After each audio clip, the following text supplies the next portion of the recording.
Banco Base, la base del comercio exterior, presenta. Resumen en imágenes. A 100 años de su institucionalización, el ejército mexicano emprenderá un proceso de modernización con una reingeniería que se base en una doctrina de un sistema educativo militar para fortalecer el perfil profesional de todos sus miembros, pero conservando su tradicional mística de disciplina y lealtad. Continuaremos labores de apoyo a la seguridad ciudadana, privilegiando la inteligencia y el respeto a los derechos humanos, subraya el general secretario de la Defensa Nacional, Salvador Cienfuegos. El principal reto será fortalecer el perfil profesional de los integrantes del Instituto Armado con una amplia base de valores éticos, para lo que hemos iniciado la reingeniería integral de dos grandes traves del quehacer castrense: la doctrina y el sistema educativo. Como segunda acción prioritaria, en amplia coordinación y colaboración con las otras Fuerzas Armadas, será imperativo modernizar al ejército. Y cuando el Partido Revolucionario Institucional en el sexenio pasado decía que el ejército tenía que volver a los cuarteles, hoy ese mismo partido político en el gobierno mantiene al ejército. Yo no digo que esté mal, yo digo que ellos decían que estaba mal hace 6 años y lo vinieron diciendo de manera consistente. Ahora que les toca gobernar, mantienen al ejército mexicano en las calles, justo como lo que hacían cuando criticaban al presidente Calderón. Y ahora justamente aquello que atacaban, ahora se lo tienen que comer completito, porque esa es una estrategia, ¿no?, que parece que no tiene vuelta por el momento. Insisto, nosotros desde este micrófono siempre hemos sostenido la idea de que, si bien no es lo más adecuado, sí, el ejército mexicano está para salvaguardar y para defender a la soberanía de México. Si el atentado a la soberanía de los ciudadanos viene de dentro, pues ataquémoslo adentro, en lo que hay otras fuerzas que lo pudieran hacer, que no es el caso ni el momento. El desarrollo del país en el último siglo no se explica sin la lealtad y la contribución de las Fuerzas Armadas, institución comprometida con las mejores y más nobles causas, señala el presidente de la República al anunciar beneficios en prestaciones económicas y de seguridad social para sus miembros. Ustedes están siempre preparados para responderle a México y a los mexicanos. Por eso, en justa correspondencia, mi compromiso es trabajar para ofrecerles mejores condiciones laborales y mayores oportunidades de desarrollo profesional. Si acaso, pues el compromiso de todos, porque es dinero de todos. El hecho es que el ejército mexicano tendrá mayores y mejores formas para vivir, más dignas. Nada más le doy un dato: durante la época del presidente Fox no se les aumentó un peso. El jueves, el presidente asistirá como testigo de honor a la sesión solemne del Senado con motivo del centenario de la institucionalización del ejército mexicano, en donde hará uso de la palabra el general secretario de la Defensa Nacional, Salvador Cienfuegos. Hace mucho tiempo que no tengo la oportunidad de decir ante un micrófono que un secretario de la Defensa hablará en plena tribuna senatorial. Los grupos de autodefensa de la Unión de Pueblos y Organizaciones de Guerrero entregaron a 20 personas que mantenían retenidas en el municipio de Ayutla de los Libres desde principios de enero. Entregan a las autoridades del estado y liberan otras 23 personas que tenían ahí retenidas, al considerar que habían cumplido ya su sanción, según confirma el gobernador guerrerense Ángel Eladio Aguirre.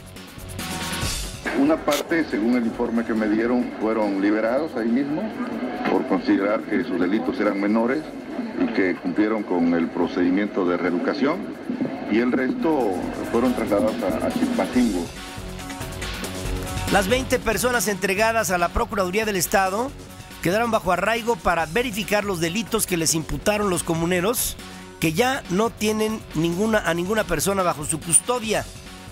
El gobernador de Guerrero se trenzó en una discusión con el diputado plurinominal Manlio Fabio Beltrones, quien achacó a la incapacidad de los gobiernos y los gobernantes este fenómeno de la creación espontánea de grupos de autodefensa comunitarios. Bueno, Manlio Fabio, yo pienso que se quedó anclado en el pasado, se quedó hace 30 años. Seguramente que las expresiones que tuvo responden también a su vocación represora. Recuerden nada más dónde se formó. Sigue respirando por la herida. Yo no personalizo ninguna discusión.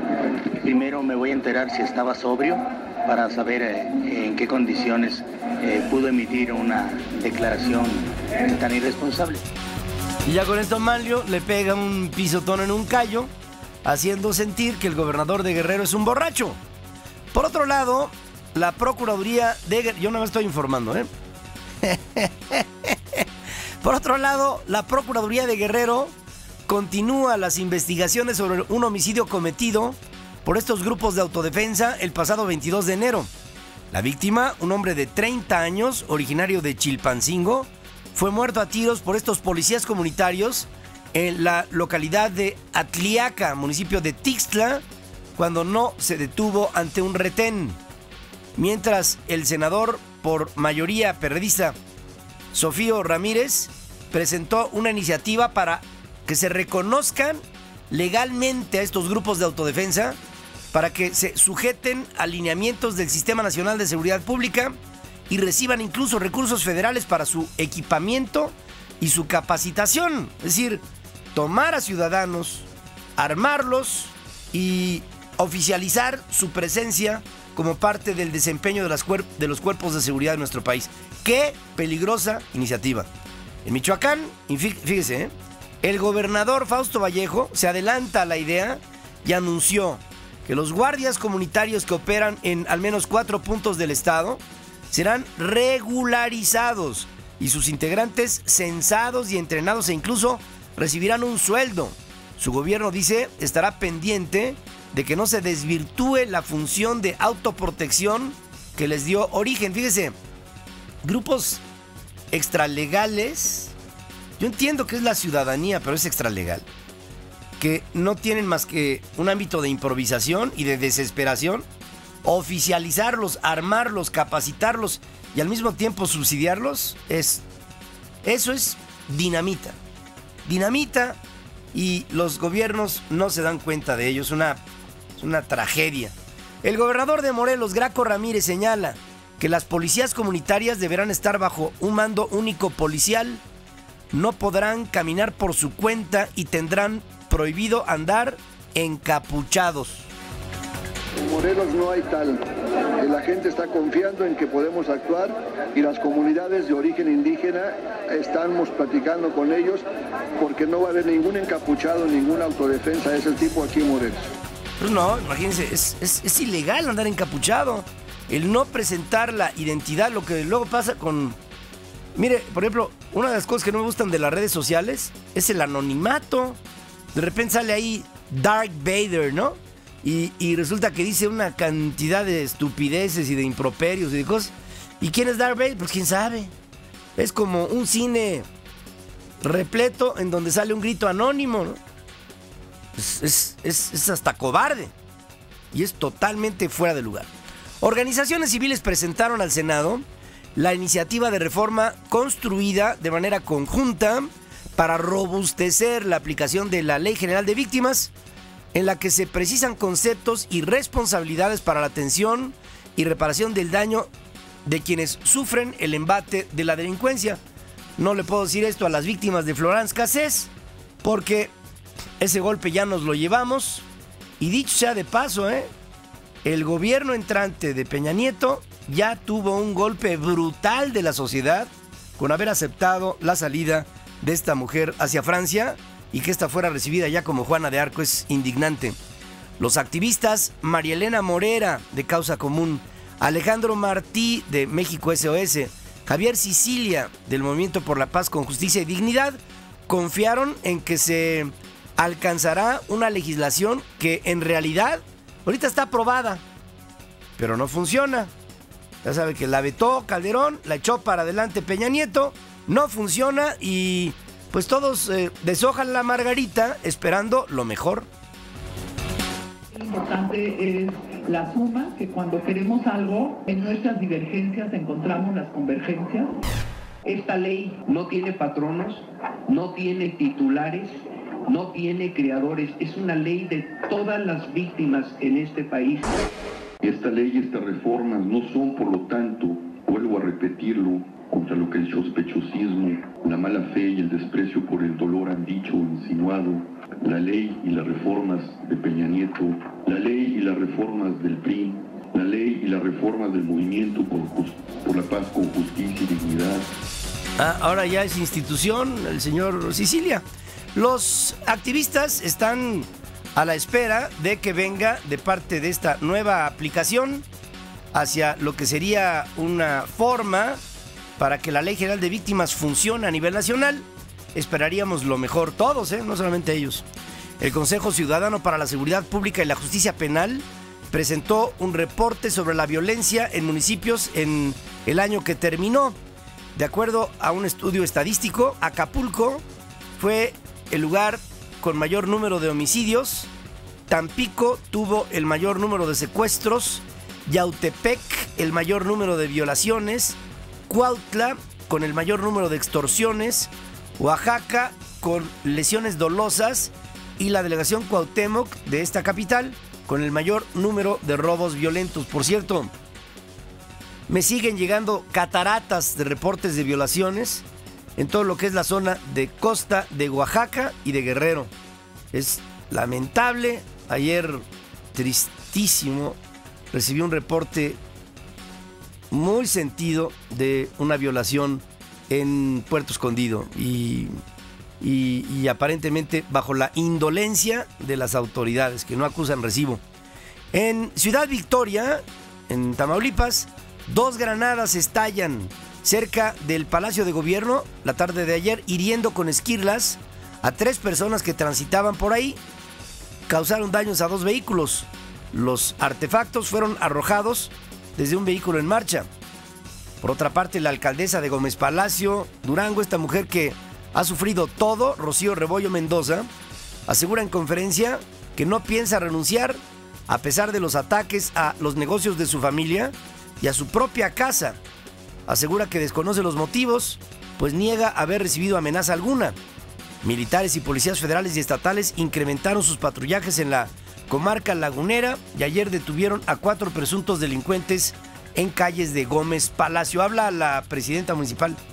Mi compromiso fue estar con ustedes 3 años hasta el término de mi mandato. Les recuerdo, tuve la oportunidad, el partido en el que milito, el PRI, me hizo el favor de invitarme para candidata a diputada federal. Rechacé la invitación y la distinción que en ese momento hacía mi partido por el compromiso que tengo con Gómez Palacio. De la misma forma, tampoco salgo a contender para una diputación local y bueno, voy a estar aquí trabajando. Ahorita sí lo estoy viviendo día a día, también lo tengo que decir. Las situaciones a las que me estoy enfrentando son totalmente diferentes a las que me podría haber esperado. Mi voluntad, mi compromiso, mi corazón es estar aquí hasta el término de mi mandato. Hasta ese término de su mandato.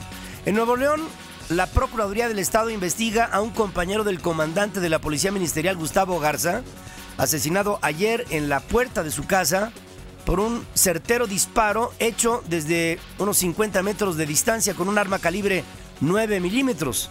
Se sabe que el comandante Jerry, como era conocido, tuvo una discusión con otro agente que incluso alojaba en su casa.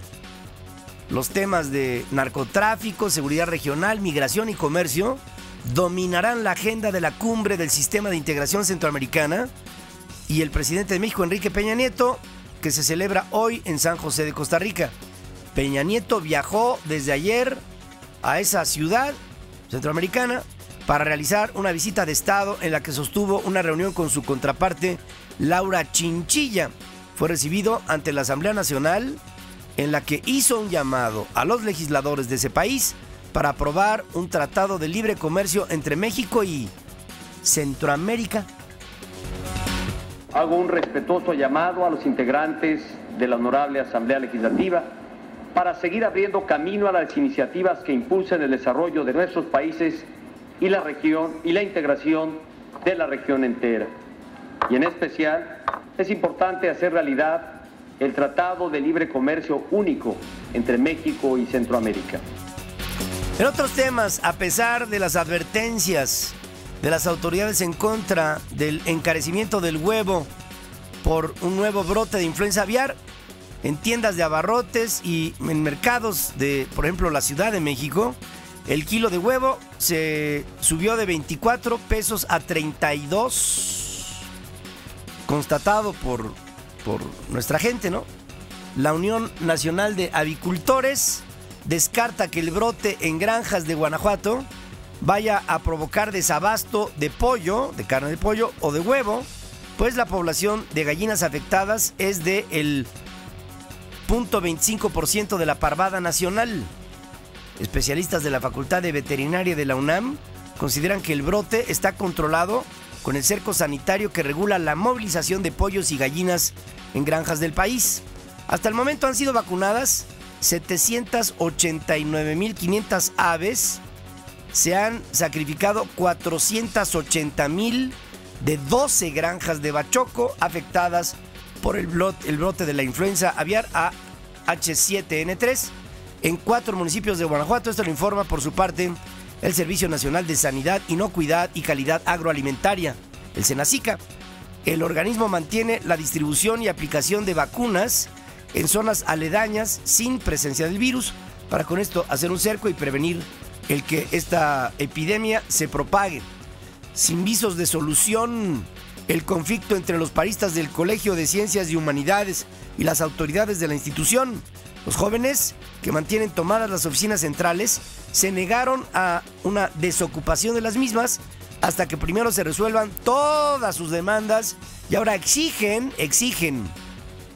la destitución de la directora general de los SHs, Lucía Laura Muñoz. ¿Qué le falta a estos muchachos?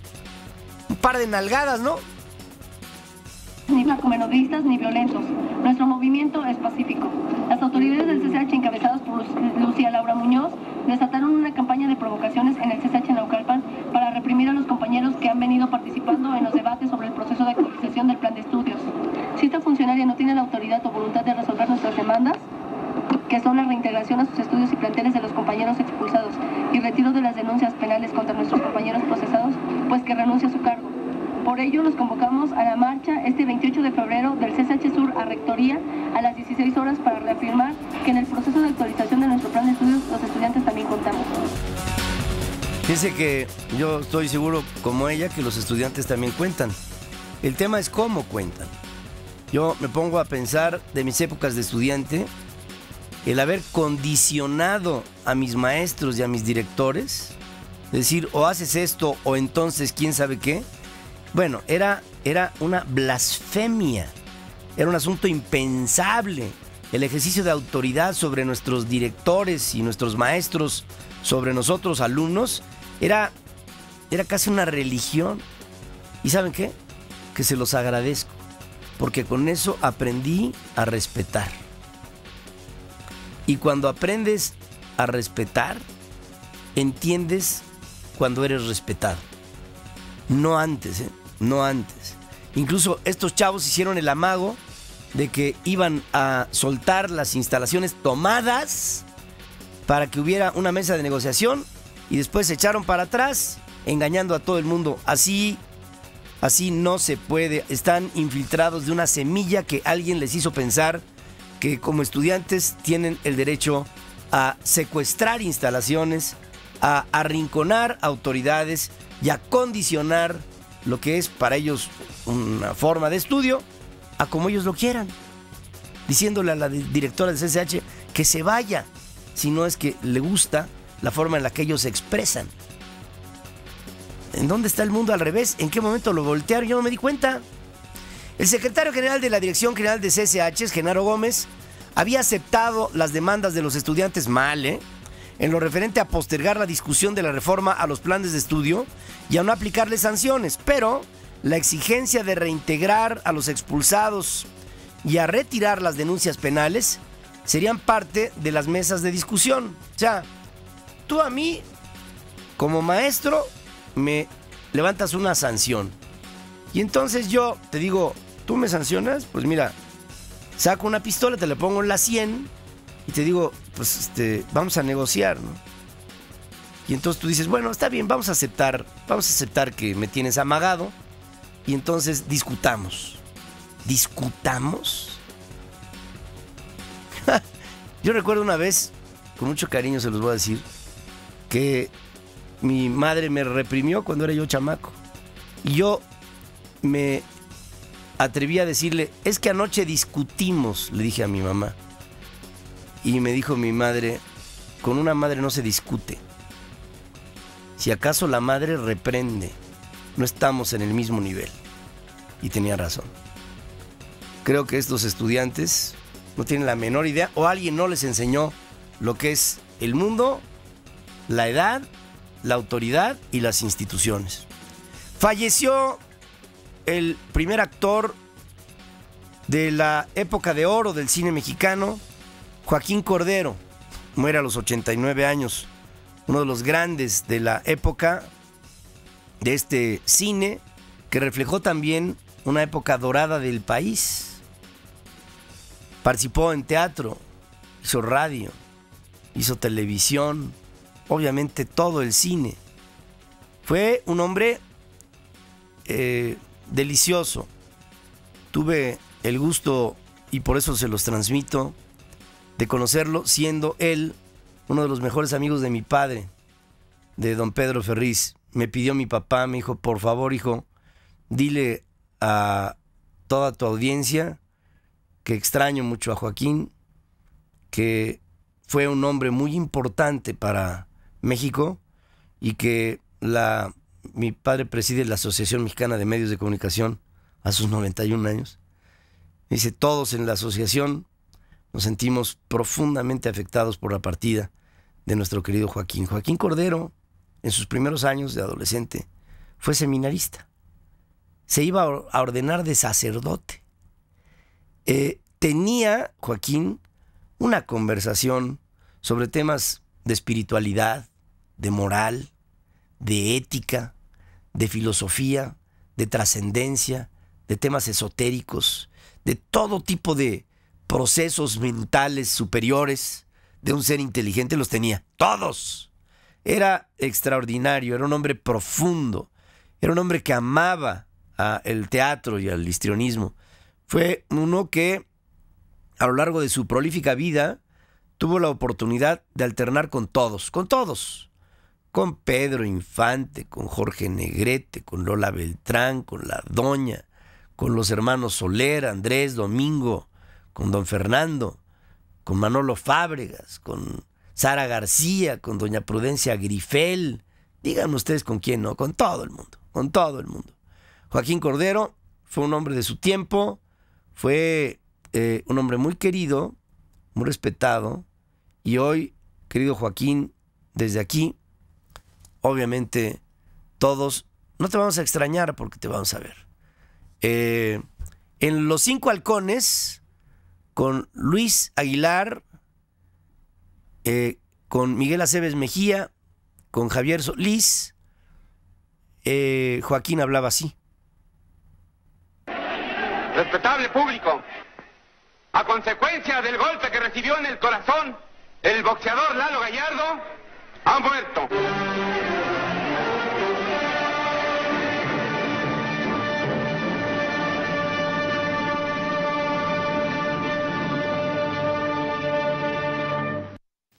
Hizo de todo.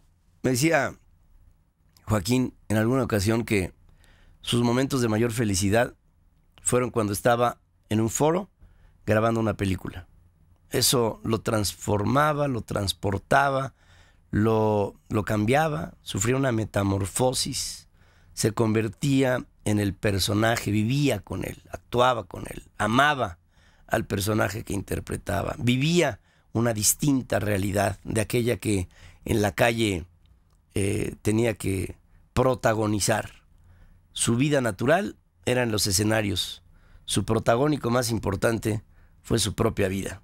Joaquín Cordero, uno de los grandes de una generación. Fíjese, cuando veo esto, me pongo a pensar, bueno, si el reflejo de un país es su gente que brilla en todos los órdenes, en las artes plásticas, en la literatura, en la poesía, en la vida científica, en la vida cultural, en la vida educativa, en el ámbito social, en el ámbito artístico, en los actores, actrices, en el canto, en todo esto, en la vida política.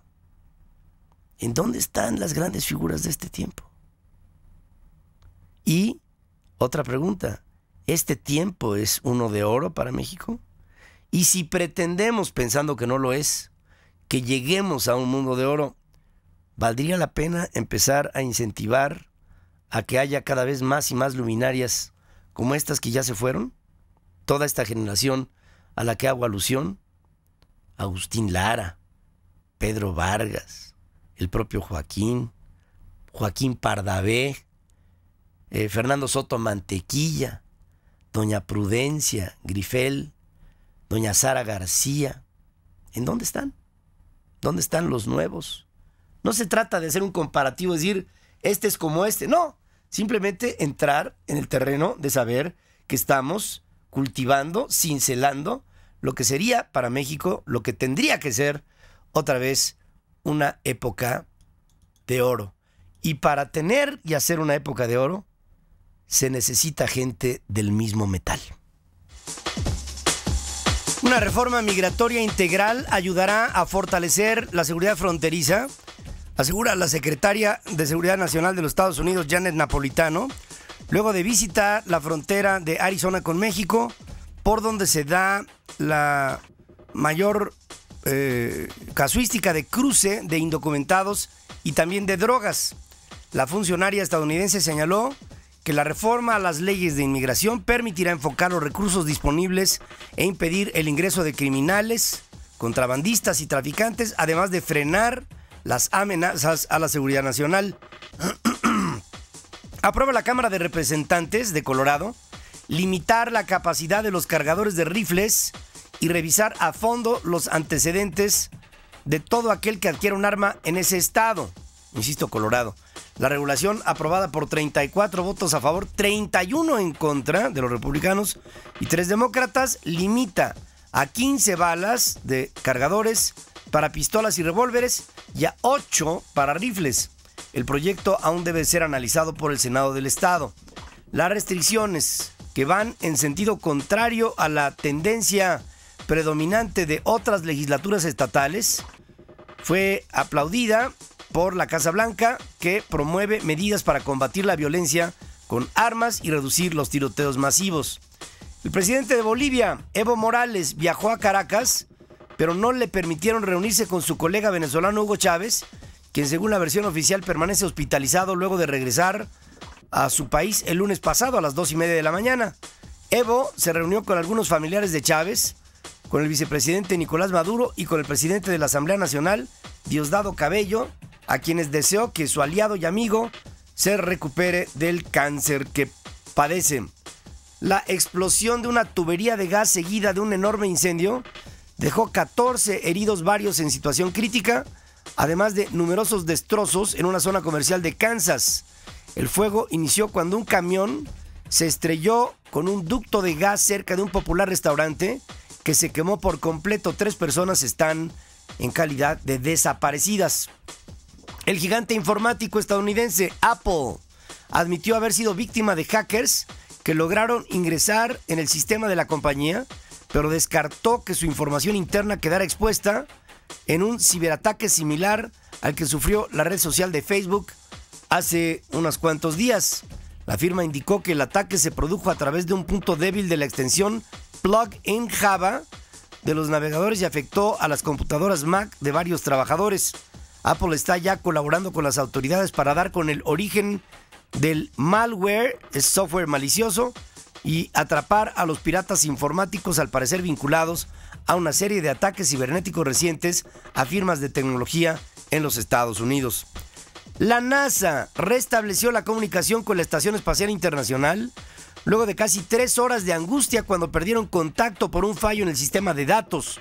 La agencia espacial explicó que los controladores de vuelo estaban actualizando de manera remota el software de las computadoras a bordo, allá en el complejo orbital, cuando uno de los sistemas de retransmisión de datos simplemente falló. El atleta paralímpico sudafricano Oscar Pistorius fue acusado formalmente del homicidio premeditado de su novia, la modelo Riva Steenkamp. Pistorius se dirigió al otro lado de su dormitorio antes de disparar 4 veces a la puerta cerrada del baño, con lo cual causó la muerte de su novia a sangre fría, según el fiscal del caso. La defensa del atleta, conocido como Blade Runner, cuestionó la acusación al señalar que los hechos no están claros, pues todo lo que sabemos es que se encerró detrás de la puerta del baño y le disparó un posible intruso. Sin embargo, un testigo asegura haber escuchado una acalorada discusión en la casa de Pistorius antes del incidente en el que resultó muerta la modelo Riva Steenkamp, reveló la fiscalía en la audiencia que se celebra en Pretoria para decidir si se le concede o no libertad bajo fianza a este atleta. Las audiencias en las que se decidirá si el atleta obtiene libertad caucional podrían prolongarse hasta el próximo viernes, según la fiscalía. Yo creo que Pistorius está pelas, O sea, no hay nada que lo salve. Sus explicaciones son casi tan endebles como las del niño verde, botella.